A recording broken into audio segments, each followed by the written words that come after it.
Hey everybody, I'm Rick Beato. Dave Onorato. Okay, so today we're going to talk about my guitars. We're going to start out here with my yellow special, double cutaway special here that you guys have seen me play in many videos. Yep. I'm going to turn around the back so you can see how the neck the paint has worn away on the neck. I got this guitar, and you can see it on the was that the shoulders, Dave? Yeah, the cutaway and the cutaway, yeah, and shoulders. So I play this guitar a lot. I love it. It's really lightweight, mahogany body. It has P100 pickups in it. The thing I like most about it is that you can play up high on the neck here. You have perfect access. Doesn't matter where it is, and it really tunes well for that. It's just so even. Plus, Dave set it up with eights. And it plays incredibly well. It sounds fat with eights. Yeah, no, it does. It definitely does. So, Dave, talk about this and then my new signature guitar. Basically, the guitars are very similar construction. This series guitar had a little bit thinner body than the normal special. A quarter-inch thinner than a normal special. So it's a little more like an SG without the cuts in it. A matte finish that wasn't a gloss finish. So it just basically, it's a very thin coat of nitro. Rick wanted to go with white binding on the neck, so they added that. The neck shape is really pretty dead on. I mean, it's a very sort of a 62 SG style neck. It's a little wider, a little flatter, 12 radius, medium jumbo frets, P90 pickups, tunematic and stop instead of being a wraparound tailpiece like a normal special. I like tunematics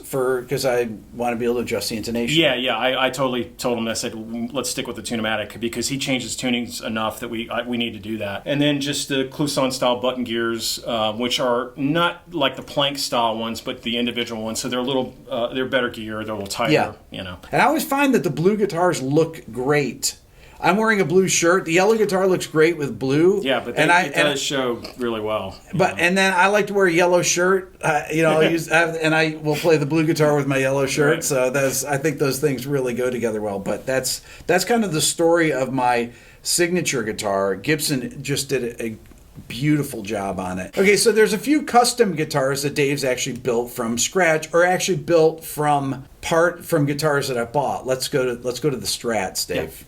Yeah. Okay, so next we have these two Strat style guitars. One is actually a Strat, and this is a Charvel. But let's talk about the story of this guitar here, Dave. This guitar started as a mid-2000s American standard, and Rick bought it at a store. I bought it used, and I didn't like the neck on it. Yeah, the original neck was just a straight fender neck. Instantly, he was like, well, hey, should we refret this? And I was like, no, let's actually just go ahead and do a whole new neck, because the neck was a little fat, and he was kind of like, I wish it was thinner. So I was like, all right, let's just start from scratch, basically. So what I ended up doing with this guitar, since it was a white and he wanted to do sort of a Hendrix kind of tribute looking like Woodstock Strat, I was like, okay, well, no problem. So I ended up calling Warmoth up, and I ordered a Warmoth neck, which that's what this is, and this is what they call their modern neck. It's got a side adjust.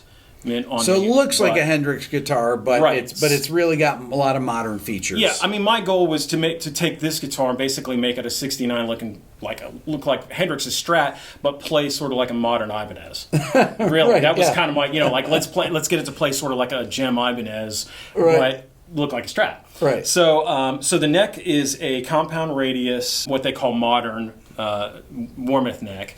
Big CBS headstock on it. No bullet truss rod. The truss rod's down here, but it's got the side adjust, so you don't have to take the neck off, so you can just adjust it on the fly, which is a wonderful invention, and I highly suggest them. Especially if you do a lot of road work or you travel a lot and you don't want to pull your guitar apart, you can just set at your gig and do a half a turn and you're done. A few special things I did with this neck as an order, some options. It's a quarter song neck, so it's the wood is super stable. I figured with the maple tends to be a little weak when it's like a figured maple or bird's eye. So I wanted to make something that was just going to be super solid. And so I had them do a quarter sawn in the grain. The back of the neck contour is extremely thin. It's what they call their wizard neck. Yeah, and like an Ibanez. Yeah, it basically feels kind of like a gem. And so it's real flat, big frets. These are stainless steel 6100 frets. It's one of the few guitars I have stainless steel frets on. Yeah. And I did add a decal to it just to complete the look, but it is a Warmoth, in fact. The body is Fender, though, so it's a half a Fender. It's half, and and then pickup wise, these when he bought the guitar, somebody had already put a set of the Fender Voodoo pickups in. Yeah. And we liked them so much, we're like, man, that thing sounds great. Why mess with it? We'll keep the pickups, change the neck, and we got a new guitar. Pretty much. The only other thing I did was I added a different tone cap on there. I used an Orange Sprague Mojitone cap. Same basic thing as a normal strap, and it's got a little more low end in it. And then the gears are just normal Kluson. They're not locking or anything crazy. Yeah. So we tried to keep it to where it looks like a regular Fender guitar. And with as far as looking at it visually, but plays a little bit more like a modern guitar. Right. Outside of that, it's a normal Strat. It's got all the typical sounds to the normal.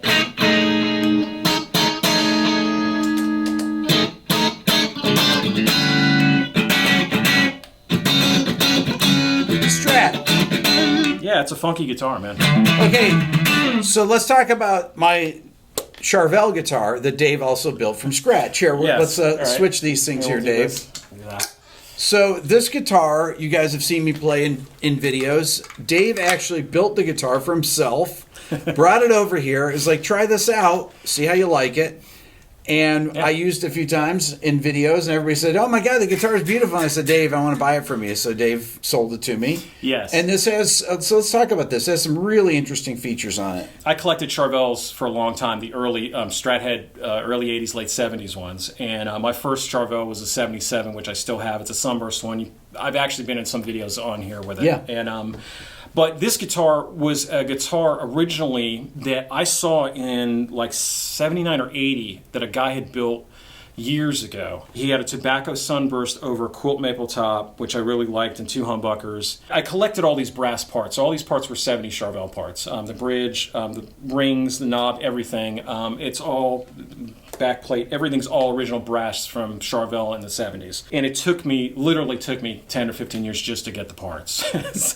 But I was determined because I really wanted to put this guitar together. So to sell it to me. Yeah, right. Yeah. I almost had a real Charvel body that I almost bought, and then I wasn't able to get it. So I was like, well, all right, let me just get the next best thing. So here again, I called Warmoth up, and I told them what I wanted. I picked out the top from some wood that they had, and it's a 2-piece curly maple top. 5A curly maple top, so it's like the best you can get as far as a curly. It's actually a chambered body, so there's actually chambers in it, so it's nice and light. It's got a scooped heel here, so you can get up in the higher access. Yeah, which I like. Really easy, because I figured he holds the guitar a lot like this, so it's easy to get up here, and you can do a lot playing up here without any. Has the truss rod adjust on the side also. This one's also same neck specs as the white Strat. It's not the only thing that's different. It's not a Wizard contour. This is what they call their standard thin, which is really more like a Charvel, right? Yeah. Basically. Now this neck is a solid rosewood.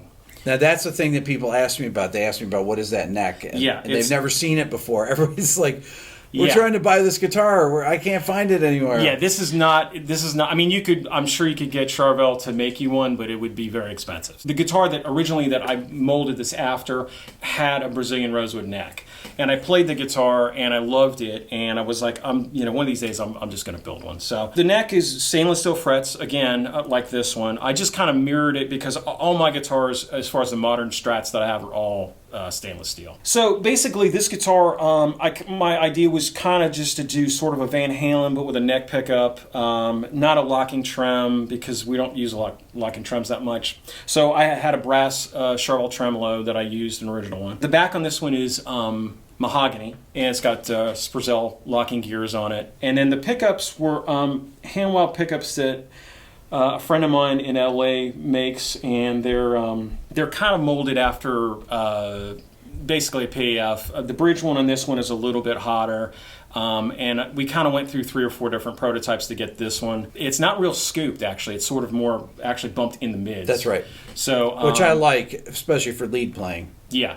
Yeah, that really helps. This actually acted as my kind of Van Halen style guitar. Yeah. That I could use. It doesn't have the super light strings, and I use it when I do the down tunings in my videos. Like on the Slipknot video I just did, any down tunings I'll do on this guitar because it can really hold those low tunings. This was a cool guitar. Of all the people that I would have sold this to, it would have been him because I had no intention of selling this guitar. I built it for myself. And I figured, well, okay, at least I get to come visit it. So, it's like... Dave comes over and plays it anyway, so so it's like, okay, I know where it is. And, and yes, I did put the Charvel decal on it just simply because I was going for the Charvel look, and it's half Charvel parts anyway. So, right, we love Charvel. But I'm sure if you called Charvel Custom Shop, they'd make it basically this guitar. So it's not a regular model you can buy in a store, but you could have them make it. It's funny because Rick typically doesn't like to go with real flashy tops. I don't.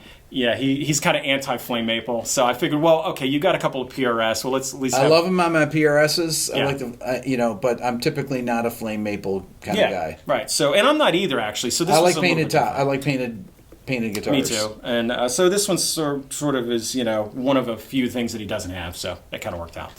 So that's those two guitars. Yeah. Okay, the next two guitars we're going to talk about.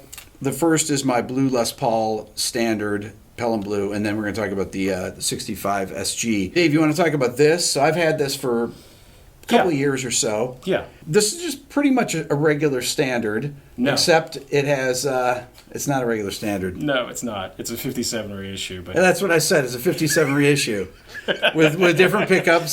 So it's actually nothing like a regular standard. Okay, let me tell him what he owns. let me tell him. Okay, it's a 57. It's a limited edition custom shop 57. Basically, it's a gold top that they painted Pelham Blue. The paint on mine to this, the bell cover does say standard. I put that on because he wanted it on there, so we put one on there. It's just something else to look at on just the something. guitar. Yeah, and then the pickups are MCI PAFs with nickel covers on them. Which I've had the same pickups on my black Les Paul that I've had on for years. Classic, so except these have the nickel covers on them, which I wanted because I think it looks cool. Looks great with that. Yeah. But it's a custom shop. It's a 57 reissue, so it's the neck is not super skinny. It's kind of medium, maybe a little chunky, and then but not too chunky. No, it's not. It's not like a ball bat. Basically, it's a 57. I did put the Grovers on it, and then the bridge and stuff is the normal. Older style ABR1 bridge, so it's not a newer style. Guitar plays incredibly well. It's one of my best playing guitars here. And, it's got very low action on it. This does not have 10s, 8s on it. This has 9s on it. That one's got 9s on it. Yeah. And I did put the bone nut on this one also. Yeah. This guitar, compared to like his 60 Classic, his black one, tonally they're very similar because of the pickups and the assembly that's in them. But playing wise, they're really different. They're very different, And I think even I'm not sure which one I like better. I mean, it's tough to say. I think this for maybe like more jazz stuff to me sounds a little more. Even though I don't play jazz on it. Well, yeah, right, right. But the black one's a little bit more of a rock guitar to me. Yeah. And so we kind of the pickups in this one aren't quite as hot. I kind of had them wound a little less. And so it helps with the tone of the guitar being a little more round. Okay, let's talk about this guitar, Dave. Yeah. Dave made me buy this guitar. He said, "Okay, I have this SG that I'm going to bring over, and you need to buy it from me." Yeah, I was at the time he was looking for an SG. I believe you were doing a Beatles video. And you were like, I really want to get a Harrison SG like the one he had. And I said, well, man, I have a great one. I said, I really don't want to sell it, but... Yeah, Dave owned this guitar. But I was like, man, okay, if it's gonna be used like I think it's going to be, then you deserve to have it. Okay, so everybody always asks me why the tailpiece is so far back. Talk about that, Dave. So basically, I bought this guitar as is and was already modified. So this had the flat style vibrola tremolo with a white tip on it originally, and you can still see where the holes were from the old bridge. When I bought it, somebody had already put the stop tailpiece on it. Well, when I bought the guitar, I wasn't real happy about that. I was like, well, I'm probably going to move it up a little bit where it should be. But then I started playing the guitar, and the overtones. It's unbelievable. Yeah, the overtones and the tension. It's one of the loudest guitars acoustically that I have. Yeah, it's a loud SG. Yeah. And So I just left it alone. I was like, well, I'd be nuts to move this because it's such a great sounding guitar. So I was like, and so I kind of started thinking about it, and I'm like, I'm a huge Larry Carlton fan, so I was like, well, man, Larry's he's 335 actually. Has the tailpiece. The bridge is way back. Yeah, the bridge. And it wasn't put in the right spot, and I was like, aha, So the fact that it is far back is a little strange, but playing wise and sounding, it really makes this guitar really a cut above most SGs. I mean, and typically 65 SGs are great anyways, but they are.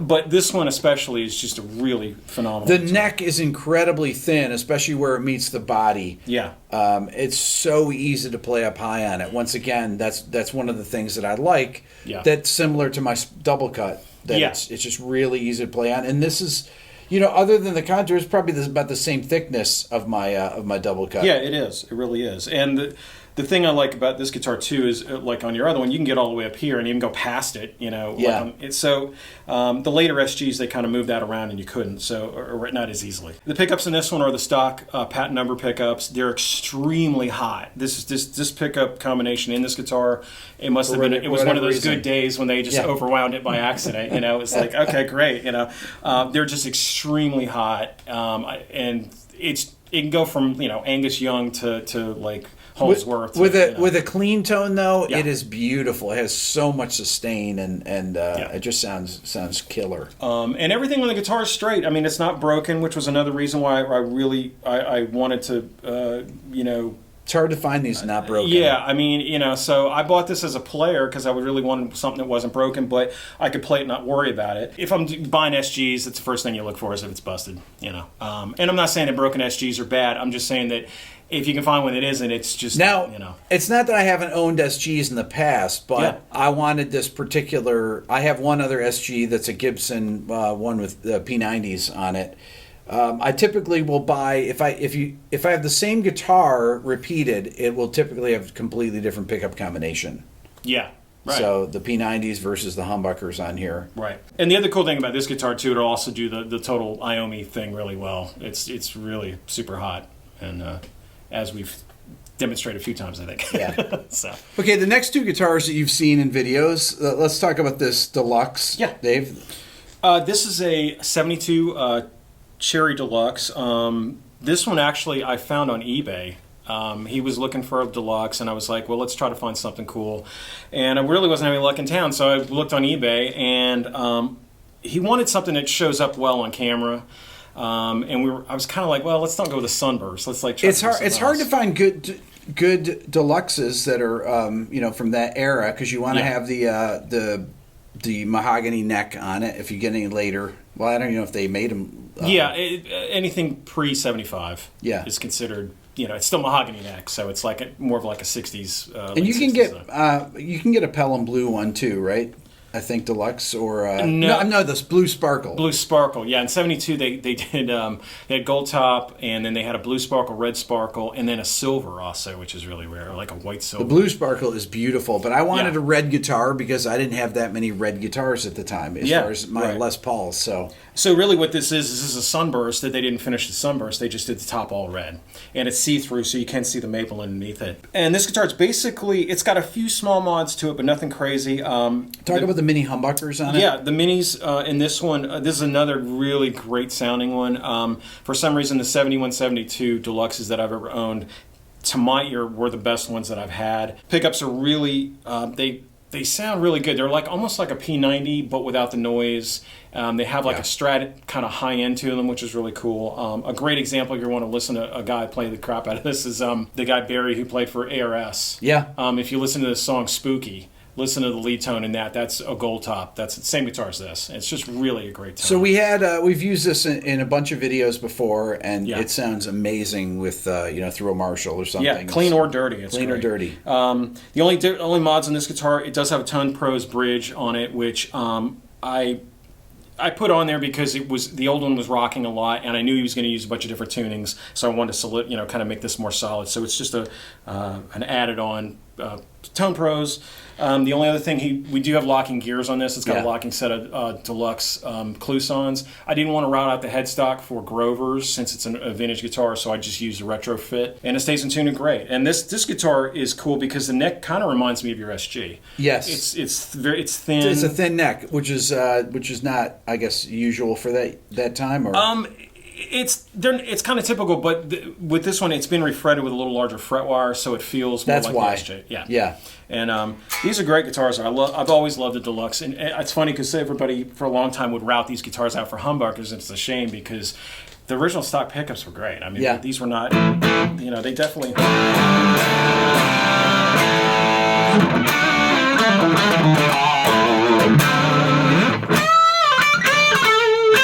So it'll do all the.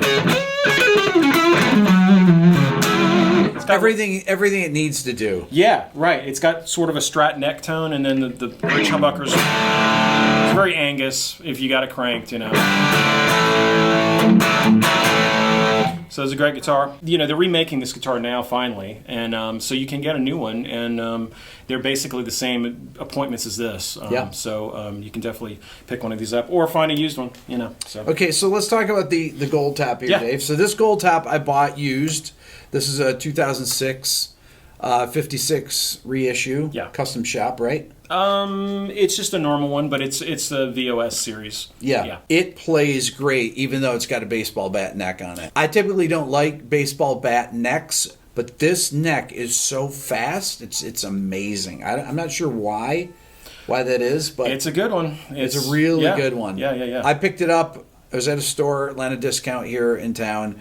I picked it up, and as soon as I played it, I said, okay, this guitar is killer. And because of the P90s, I love P90s, as you guys know, and on a Les Paul, it's a very different sound. Yeah, it is. And the other thing I like about these guitars, too, is that the bodies are actually on the 56 and 57s on the reissues are just slightly thicker. And it's just you can totally hear it, so it rings really well, and it's got the neck tone of that guitar is really great. And this one's all stock. I haven't done anything to this guitar, just set it up. I did cut the nut down a little bit, and that's it. The rest of the guitar is totally stock. Yeah, this is once again, this is one of my best playing guitars here. Yeah, and that one was a great one just off the line, Next, we have my two different PRSs. This is my Custom 24 that a lot of people comment about because of the metallic blue finish. That's beautiful. Having a 24 fret guitar is something that I really needed. I have a friend named Chris Green that has an incredibly well set up by Dave guitar, and I wanted Dave to set this up exactly like Chris's guitar is because his guitar plays so well, and this guitar really plays well. Yeah, Chris's is the same. He's got a 24 custom, and so, he just said, hey, I want you to set it up just like Chris's. So we basically did. The only thing Chris's he's got some DiMarzio pickups in his, but the rest of the guitar is basically the same. And this one's all stock. Haven't done anything to this one except set it up.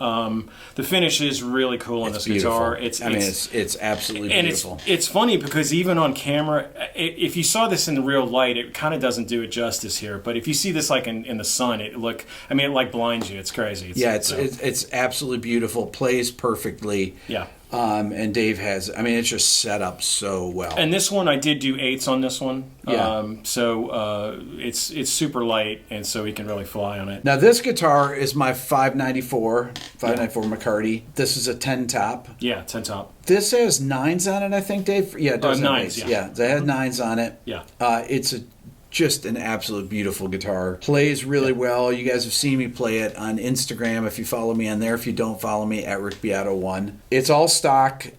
Dave has set it up. The thing about my PRSs versus the Gibsons, for example, they just have a different sound. The pickups sound different. Yeah. And I don't think any of my guitars, I have really no redundancy in the guitars. Yeah, that's true. Because they all have different pickup combinations. So every guitar in here serves a purpose.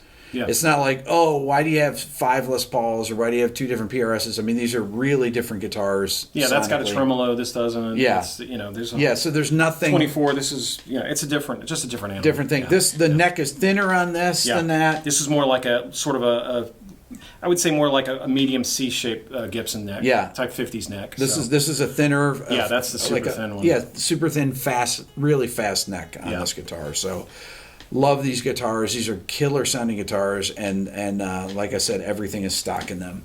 Yeah. Okay, next I have my two main acoustic guitars. This is my 1957 country western guitar that you've seen on many, many, many videos. I've had this since 1999. Bought it from my friend Jimmy Bird. Jimmy, I asked him to sell it for a couple of years because I used it with my band Billionaire on a record, and he wouldn't. And then one day he's like, "Yeah, I'll sell it to you." And this is just absolutely incredibly well playing guitar, great sounding guitar. Yeah. I have 13s on it, 13 through 56. So I don't use light gauge strings on everything. I like heavy strings on my acoustics. I don't know why, but it just sounds fat to me. Yeah, they really help the tone. This guitar, I refretted it how many years ago now? I refretted it a while ago. Just used the normal medium jumbo Dunlop wire. Put a bone nut on it. It does have replacement gears. The guitar has been refinished at one point. By Gibson, actually. Yeah, I think back in 91, I think it was. Okay, yeah. And the neck set, they also repitched the neck on it, so the action's really great on it. And it's just a killer guitar. It's one of those ones where, you just hit it and you're like, oh, that's amazing. So it's really a great one. So I've played it in many, many videos. It's one of my go-to ones. The D28, the Martin here, I've had for a couple of years. Yeah. It was new. It's like 2019 or so. Yeah, it's not very old. This one's a scallop brace one, and it's like great guitar. So one of the differences between these two guitars, other than the shapes, is this is a mahogany back and sides. This is rosewood. Indian rosewood, yeah. Back and sides. Yeah. So, and the neck, Dave, is that a rosewood neck? Yes, right? This is ebony fingerboard on this. Ebony fingerboard, but the neck. And mahogany, yeah. Mahogany neck. Yeah. Okay, so standard D28. Obviously, the wood is very different on the two guitars. Completely, yeah. And this is a more mid-range oriented guitar. It doesn't have the body of this guitar. This is a great recording guitar. Well, yeah. So is that, but they're very different sounding. This one has more of the bigger tone to it. Both of these mixed together are great. And so one kind of does one thing, the other one does the other. You mix them both, and there you go. You've seen them in videos. We've done videos with Rhett and Dave both playing the two acoustics. Yeah, I love both these guitars, and I don't get a chance to play them enough. I need to do more acoustic guitar videos. And this one, I think you have 12s on. Yeah, it's a little lighter than that one. It might seem strange that I have different gauge strings on all my guitars, but I just find something that works. If something's a little too stiff, I've always used 13 through 56 on this guitar since I got it. Yeah. Never changed to a lighter gauge on it. It just seems like that worked. It sounded great, so I never changed it. Yeah, I think one time we put 11s on it. And I hated it. And it was just like, okay, let's just keep the 13s on it. So, and this one, like I said, this has 12s in it. And the action on both of these guitars, that one might be a little lower. This one's a little higher, which adds to the volume of this guitar. So, but this one's still, for Martin, this one's really low too. So it's, they're both set up really well, and they're kind of the go-to guitars here as far as acoustics. Yeah. So that's a look into some of my guitars that I have here, and that's not all of them. We'll probably do another video in the future where we talk about some of the other ones that are in the control room and some of the other ones over here, like my Telecaster and my Abasi guitar. Leave a comment in the comments section. Let me know what you think. Follow Dave on Instagram. Yeah, Dojo Guitar Repair, Dojo Guitar Repair. It'll be in the description. Yeah. Thanks for watching. Thanks. That's all for now. Don't forget to subscribe, ring the bell, and leave a comment. Check out my new Quick Lessons Pro guitar course that just came out. Also, the Beato book, if you want to learn about music theory, that's how you do it. And check out my Beato ear training course at beatoeartraining.com. And don't forget, if you want to support the channel even more, think about becoming a member of the Beato Club. Thanks so much for watching.